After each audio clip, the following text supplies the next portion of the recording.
কি হচ্ছে সত্যি আমি কিছু বুঝতে পারছি না। এত ঠান্ডায় ওরা তো পায়ের ব্যথায় বাগানে খেলতে চলে গেল। ওকে অলরাইট, হ্যাঁ আমি ব্যাপারটা দেখে নিচ্ছি। এই তো ইলেকট্রিশিয়ান পেলেন? না অ্যাকচুয়ালি এত রাতে কেউ আসতে চাইছে না। সে কি? আমার না খুব টেনশন হচ্ছে। মানি, নীল, স্যান্ডি সত্যি খুব প্রবলেম হচ্ছে। অ্যাকচুয়ালি ওরা তো কোনোদিন এইভাবে থাকেনি। কি যে করি। আমি সবসময় চেষ্টা করেছি ওদের ভালো রাখতে। আমি চেষ্টা করেছি ওদের যেন কোনো প্রবলেম না হয়, কিন্তু আজকে কি হয়ে গেল বলুন তো? কি যে বলবো আমি নিজেই বুঝতে পারছি না। যেরকম ঘটনা কোনোদিন ঘটে না ওরকম ঘটনা ঘটছে।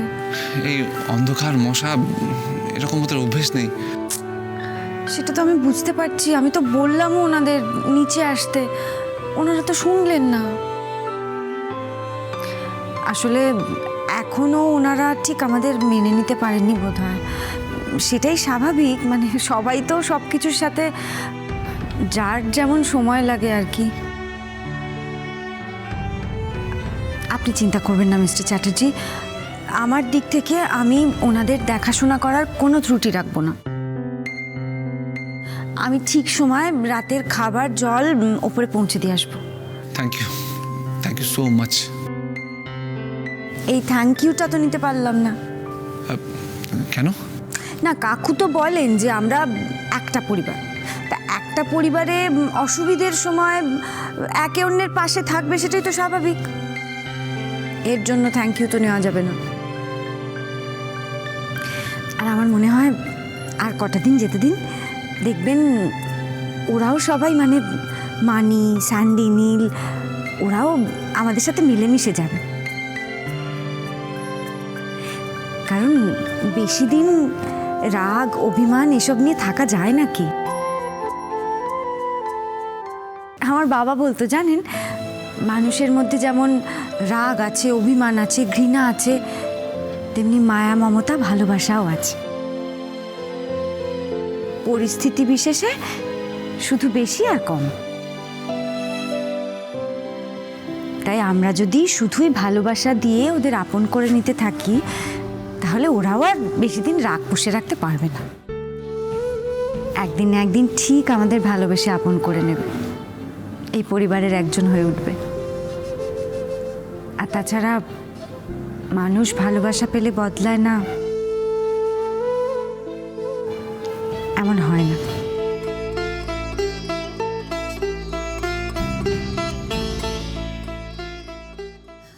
মম, এবার কি হবে? আমার ভাল লাগছে না। আমি তো বুঝতেই পারছি না আকাশ কেন এখনো কিছু করছে না। মম, লোকে বলো বেশি টাকার লোভ দেখি একটা মেকানিক নিয়ে আসতে, যা হোক করে একটা মেকানিক নিয়ে আসতে। আমি আর এভাবে থাকতে পারছি না। ওই ইনভিজিবল ব্যাপারটা। স্ট্যান্ডি স্টপ ইট, এসব বলবি না। মম, ব্রোকে ডাকো না প্লিজ। আকাশ, আকাশ!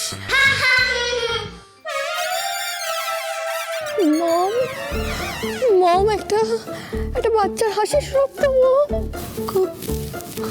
কোথায় হাসির শব্দ? নেই তো, কোনো হাসির শব্দ নেই সুইটি। আছে মম, আছে, একটা হাসির শব্দ আসছে।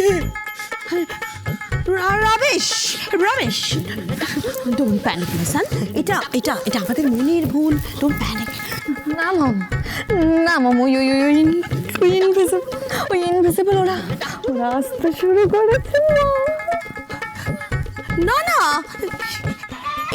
এসব কিছু নেই এসব কিছু। ডাম্বু চ।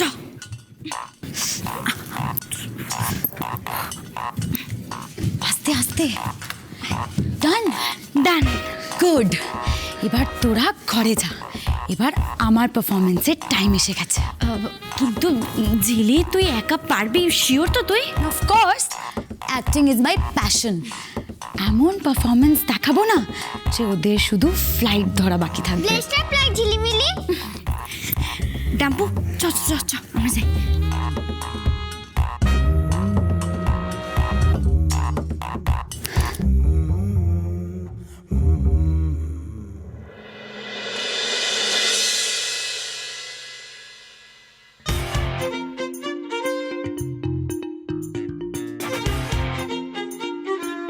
করো করো, যত ইচ্ছে প্ল্যান করো, কিন্তু আদৌ সাকসেসফুল হবে কিনা বলতে পারছি না ঝিলি, কারণ মাঝখানে আমি আছি যে।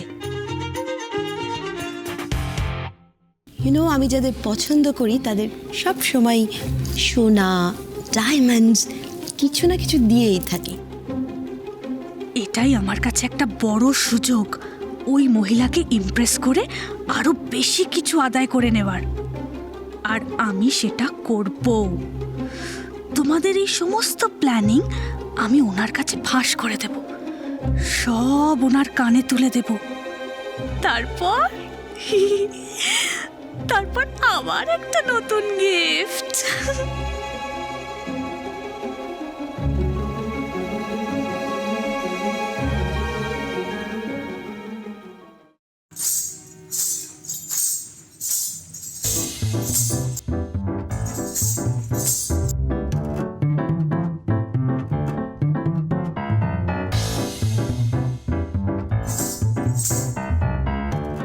এই রে, কেউ একটা আসছে উপরে, পালাই বাবা।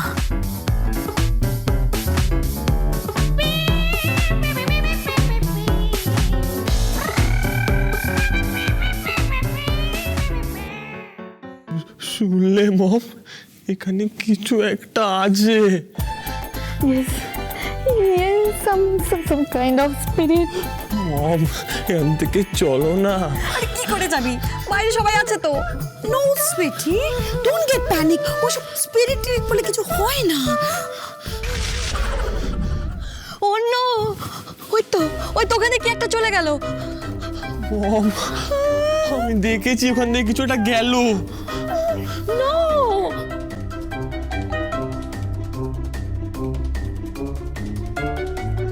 মম, মম প্লিজ কিছু করো, মম প্লিজ। না না, এটা তো হতে পারে না, নিশ্চয়ই কেউ আমাদের ইচ্ছে করে ভয় দেখাচ্ছে। Wait, let me check. যেও না মম, যেও না, যেও না, যেও না। সুইটি, আমাকে দেখতে দাও প্লিজ প্লিজ। বসো, আমি দেখছি। এখানে থাকো।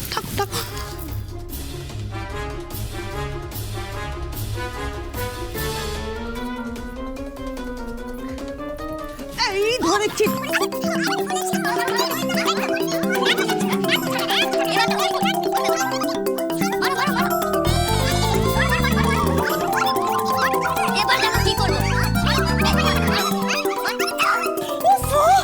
এটা তো আমি, তখন থেকে বলছে তুমি। আমি পিয়ালি। তুমি এখানে কি করছো? আমি তো আপনাদের সাহায্য করতে এলাম। সাহায্য? হ্যাঁ,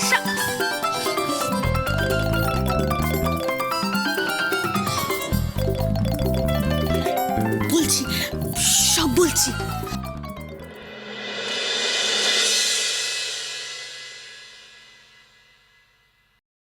কি রে দি, কোথায় যাচ্ছিস? ওপরে যাচ্ছি রে। আরে ওদের খাবারগুলো দিয়ে আসি, বেচারারা খুব কষ্ট পাচ্ছে। যাই। এইটা কিন্তু ঠিক বলেছিস, বেচারা সব কেমন জড়সড় হয়ে কাঁপছিল বল, দেখতে কিন্তু ব্যাপক লাগছিল। ঝিলি এরকম বলতে আছে নাকি? কেন, আমি তো বলবো যে যেরকম তাকে সেরকমই বলবো। তুই যা ওদের মায়া দেখে খাবার খাওয়া গিয়ে, বাট ওরা কি আর খাবার খাওয়ার অবস্থায় আছে? মানে খাবার খাওয়ার অবস্থায় আছে মানে? না না, কিছু না, তুই যা।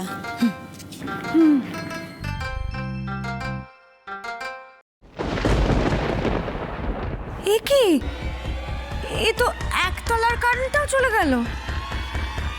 এটা কি করে হতে পারে?